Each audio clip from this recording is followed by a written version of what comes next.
औज़ुबिल्लाहिमिनश्शैतानिर्रजीम बिस्मिल्लाहिर्रहमानिर्रहीम रब्बिश्रह ली सदरी व यस्सिर ली अमरी वहलुल उक़दतम मिन लिसानी यफ़क़हू क़ौली। अस्सलामु अलैकुम व्यूअर्स, मैं लैला खान अपने चैनल में आपको खुशामदीद कहती हूँ। व्यूअर्स, आप लोगों के लिए बहुत सारी दुआएं कि अल्लाह ताला आपकी तमाम परेशानियां दूर फरमाए।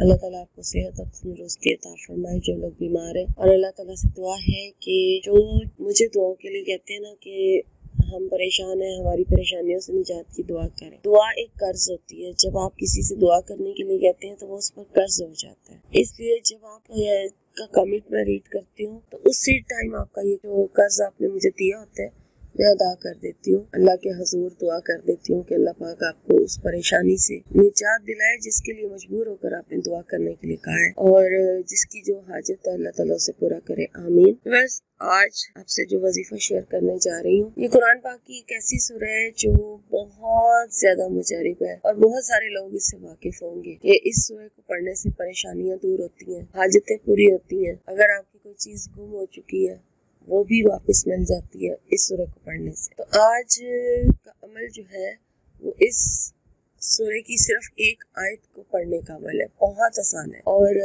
उसके साथ एक तस्बीह आपने सुबह शाम करनी है, वो मैंने आपसे शेयर करना है वजीफा। और मकसद क्या है? मकसद है जो लोग किराए के घरों में रहते हैं उन्होंने वजीफा मांगा है अपने जाती घर के लिए। वो चाहते हैं कि अपने जाती घर के मालिक बन जाए और इस अमल को अपने पूरे यकीन के साथ शुरू कर देना अल्लाह का नाम लेकर। और ये नहीं सोचना कितने दिन करना है, कितने दिन करने से ये अमल असर करेगा। आप इसको करना शुरू करें, इंशाल्लाह कुछ दिन में आपको खुद ही इसके फायदे जो है वो नजर आना शुरू हो जाएंगे। और जाती घर के लिए, जाती घर या तो किराए में रहते हैं या और भी वजूहात हो सकती हैं, जैसे ज्वाइंट फैमिली सिस्टम है, लोग अपने अपने घर में रहना चाहते हैं, अपने जाती घर के मालिक बनना चाहते हैं। हर बंदे की ख्वाहिश होती है अपने जाती घर की ख्वाहिश, यानी हर बंदे को होती है कि वो अपना घर बनाए और उसमें रहे।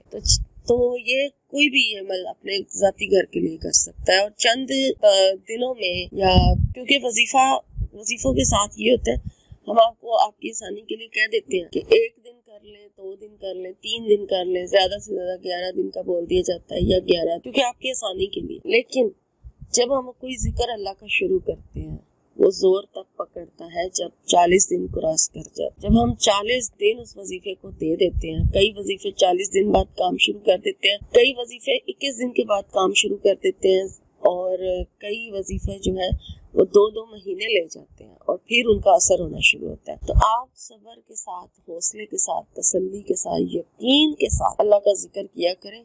और ये मत सोचा करें कि ये इतने दिन करके कितने दिन करना, थक जाते हैं, मायूस हो जाते हैं, छोड़ देते हैं। ये हमारी गलती होती है। जहाँ हम वजीफा थक कर छोड़ देते हैं ना, वही हम गलती कर जाते हैं। हो सकता है कि आपने एक दिन छोड़ा, अगले दिन ही आपकी हाजत पूरी होनी थी और आपने अगले दिन वजीफा नहीं किया। तो इसलिए सब्र और हौसले के साथ जिक्र किया करें, ये नियत करते हुए कि अल्लाह पाक आपसे राजी हो जाए, आपको इस जिक्र के बदले अल्लाह ताला आपको ढेर सारी रहमतें, अपनी बरकतें अता फरमाए, नेमतें अता फरमाए। ये नियत किया करें।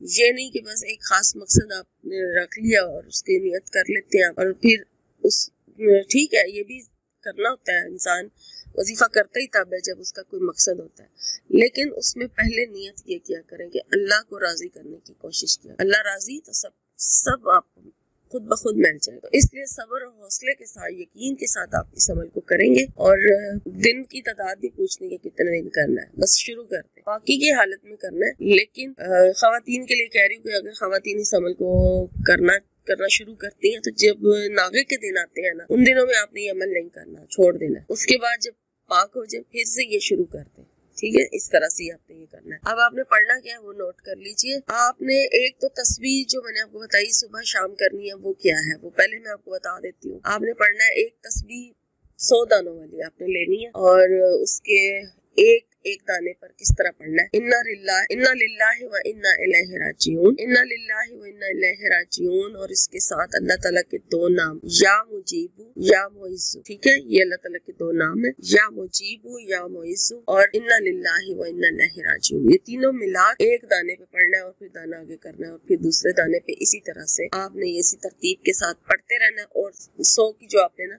तस्बीह कंप्लीट कर लेनी है। ये हो गया फजर की नमाज के बाद का अमल। अब जरूरी नहीं कि आप फजर की नमाज के साथ ही करें, हो सकता है आपने और बहुत सारे जिक्र अस्कार शुरू कर रखे हो, वो जरूर करें, वो साथ साथ अपने जारी रखें, वो छोड़े मत। इसको आप बाद में भी कर सकते हैं, यानी चाश्त के टाइम पे, इशराक के टाइम पे भी कर सकते हैं। जैसे एक तस्बीह आपने सुबह पढ़ लेनी है और इसी तरह एक तस्बीह आपने रात को पढ़ लेनी है। इशा की नमाज के बाद पूरी रात आपके पास है, जब मर्जी आप पढ़ें। एक तस्बीह सुबह, एक तस्बीह रात को, ये एक अमल हो गया। और इसके साथ आपने जो मैंने आपको सूरह बताई है, वो कौन सी सूरह है, उसकी सिर्फ एक आयत पढ़, वो है सूरह वद्दुहा। आपने पढ़ना है वला सौफा युतीका रब्बुका फतरदा, और तुम्हें परवरदिगार अनकरीब वो कुछ अता फरमाएगा कि तुम खुश हो जाओगे। ये जो आयत, इसको आपने बगैर बस इसका वर्द रखना है, बावजू बेवजू, क्योंकि कोशिश करें कि आप हर वक्त बावजू रहें।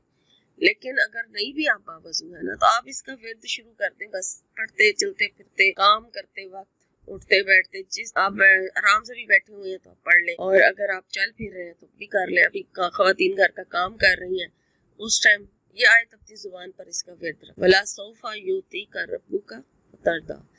इस तरह से आपने इसका वर्द जो है वो अपनी जुबान पे रखना है। एक बार आप दुआ कर ले कि आपका मकसद क्या है, वो अल्लाह को भी पता है कि आपका मकसद क्या है, आप इस मकसद के लिए इस अमल को कर रहे हैं। ठीक है, आप अपने मकसद की दुआ जरूर करें, आप अपने घर की दुआ जरूर करें कि आप अपने जाती मकान के मालिक बनना चाहते हैं, तो अल्लाह ताला आपको आपका जाती घर अता फरमा दे। ये दुआ आपने जरूर मांगनी है, ये नहीं कि आपने दुआ मांगनी ही नहीं, दुआ जरूर मांगे। सुबह शाम जो आपने तस्बीह पढ़नी है उसके साथ भी मांगे, और ये विर्द करते हुए बीच में दुआ भी मांगते हैं साथ साथ। लेकिन इसका विर्द जो है वो आपने जारी रखना है। इसको आपने 24 घंटे, अगर आप जाग रहे हैं तो 24 घंटे इसका अमल जो है ना, जैसे जैसे आप बस जाग रहे हैं पढ़ते रहे। सोते हुए तो इंसान नहीं पढ़ सकता, लेकिन जब जाग रहे हैं, जिस टाइम आपको किसी टाइम रुक भी जाता है इंसान, नहीं भी पढ़ रहा हो, ठीक है, वो आपकी मर्जी है, लेकिन जब आपको याद आए आप इसका विर्द शुरू कर दें। ठीक है, इस तरह से इसका आपने विर्द अपनी जुबान पे रखना है, और चंद दिनों में आपको इसका जो है ना रिजल्ट आप अपनी आंखों से देख लेंगे इंशाल्लाह। ये बहुत बहुत ज्यादा मुजरिब, ये मैंने एक सूरह और उसकी एक आयत, यानी कि मुजरिब सूरह की आयत बताई है, जस्ट आयत पढ़नी है, पूरी सूरह नहीं पढ़नी आपने, जस्ट इस आयत को आपने पढ़ना है और बगैर काउंट किए पढ़ते रहना है। इंशाल्लाह ताला अल्लाह ताला आपको आपके जाती घर में ऐसे ले जाएगा कि आपके रास्ते ऐसे खुल जाएंगे, आप खुद हैरान हो जाएंगे कि किस तरह से आप अपने जाती घर के मालिक बन गए, क्योंकि वो अल्लाह की मदद हो। जब अल्लाह की मदद आती है तो फिर अपने आप सारे रास्ते, अपने आप सारे मामला जो है वो हल हो जाते हैं। इंसान खुद भी नहीं पता चलता कि वो किस तरह से मुश्किलात से बाहर निकल आया, और वो समझ रहा था कि ये इतना मुश्किल काम है, लेकिन अल्लाह के लिए कुछ भी मुश्किल नहीं है, कुछ भी नामुमकिन नहीं है। उसकी मर्जी है कि वो आपको एक पल में अता कर दे, उसकी मर्जी वो आपको बार बार मांगने पे अता करे। मांगना नहीं छोड़ना, मांगते रहे पूरे यकीन के साथ। इंशाअल्लाह ताला इस अमल की बरकत से आपको आपकी जो आपकी डिमांड है, जो आपकी ख्वाहिश है, वो पूरी होगी। और मेरी दुआ है कि अल्लाह ताला आपको ये अमल करने की तौफीक अता फरमाए, और अल्लाह ताला आपको इससे बेहतरीन आपको इनाम अता फरमाए इस अमल को करने का। अल्लाह ताला आपको भी, यानी आप भी तमाम उम्मत मुसलमान को अपनी दुआ में याद रखें, और मेरे लिए खास खसूसी आपने दुआ करनी है। तो मेरी सेहत के लिए, मेरी औलाद के लिए आपने खसूसी दुआ करनी है कि अल्लाह पाक मुझे भी सेहत और तंदुरुस्ती अता फरमाए, और मेरी औलाद को भी अल्लाह ताला कामयाबियाँ अता फरमाए, और अल्लाह ताला आपकी तमाम परेशानियाँ दूर करे। आमीन।